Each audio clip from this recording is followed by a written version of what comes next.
Hey guys, how you guys doing? It's Monday, February 25th, 2019. Hoping you're having a wonderful day, a blessed day indeed, guys. All right. A few things I wanted to talk about. Sorry if I look a little tired. I switched to third shift for my job for this week, probably next week as well. A few things we want to talk about here. All right. That 48-hour window has come and gone. No U.S. intervention, no intervention from Colombia, from Brazil, into Venezuela to oust Maduro. All right, we had a lot of big meetings go on today, though.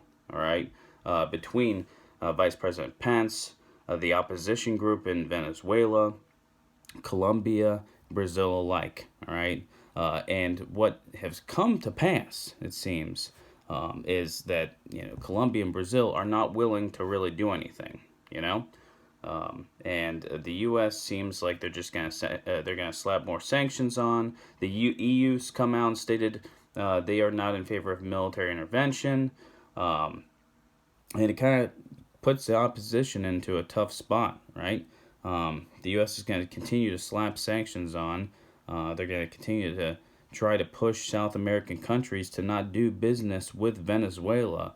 But at this point, it looks like all the sources that were coming out and stating that there's going to be a 48-hour window. My sources are telling me that we're a go for intervention. Looks like they were wrong, at least for right now. Still great people out there. One of the big ones, Endgame World War III. He ponied up for it. He said, "Hey, I was wrong. My source was wrong.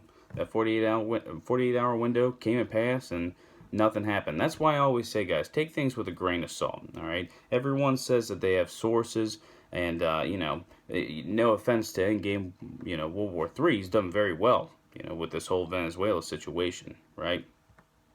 He's been very correct since probably October when he started talking about it, you know.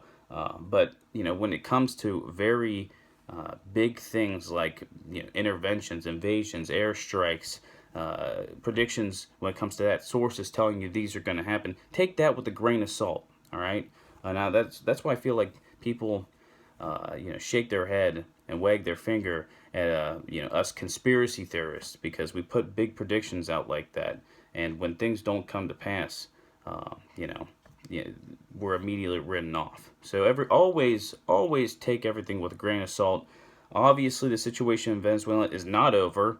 I don't see us just allowing Maduro to stay in power along with the opposition that we're supporting.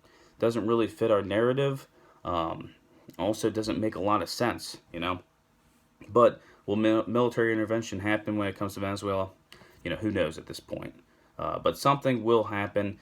We have a bunch of aid that's trying to still get into Venezuela. What's going to happen with that? The next time it goes in, are they going to go in with a force, a military force, trying to get this aid in, to push it in? At that point, do things turn bloody? Do things turn sideways? This is something that we have to ask ourselves, something we have to continue to watch, all right? Another big thing, and I feel like it's not getting a lot of reporting, is the whole India and Pakistan situation, all right? Both countries moving military hardware as we speak. Both countries on a daily basis violating ceasefires. All right, they're having firefights. I've heard of artillery shellings. Okay, at what point does this situation escalate into something bigger? All right, what I can tell you right now is ceasefires are being violated at the LOC. People are being evacuated. Hospitals are being told, "Hey, prepare for mass casualties." Uh, Military moves are happening. They're amassing. So at this point, what happens? We had, like I said, we had the situation between China and India happen last summer. Okay, and I jumped the gun a little bit, and I said I don't see a peaceful way out of this. And of course they held some talks. A peaceful way was negotiated. With this situation with India and Pakistan, I'm gonna ride the fine line and say, it looks bad. It could get even worse, but let's hope for the best. Hope for a peaceful outcome. And then the last thing I want to talk about is the North Korea summit, or the summit in Hanoi this week between Trump and Kim. What happens with that?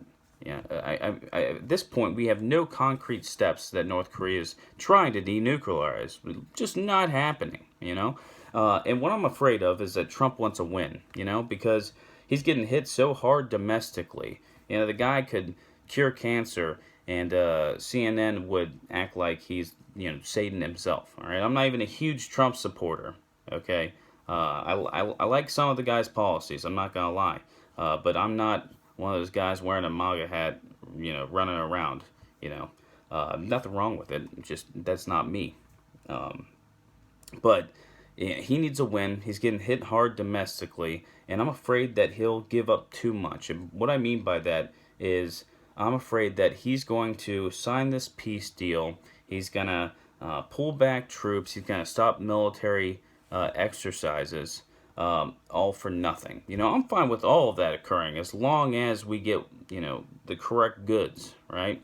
And I'm afraid that he needs a win, and so he's going to agree to something like that. And it's weird because his intel officers, all of them are saying, "Hey, North Korea is still this huge threat," and he is going on Twitter like he always does and talking about how him and Kim are best buddies, and it doesn't make any sense to me, but it's something I'll continue to watch and let you guys know about.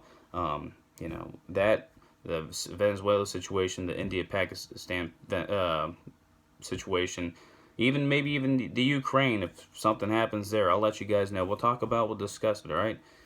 I'm a little tired. You can probably tell. I might be mumbling a little bit. I'm sorry. Just have a wonderful day, guys. Grab a beer. Get some sleep if you need it. And keep your eyes to the skies. God bless.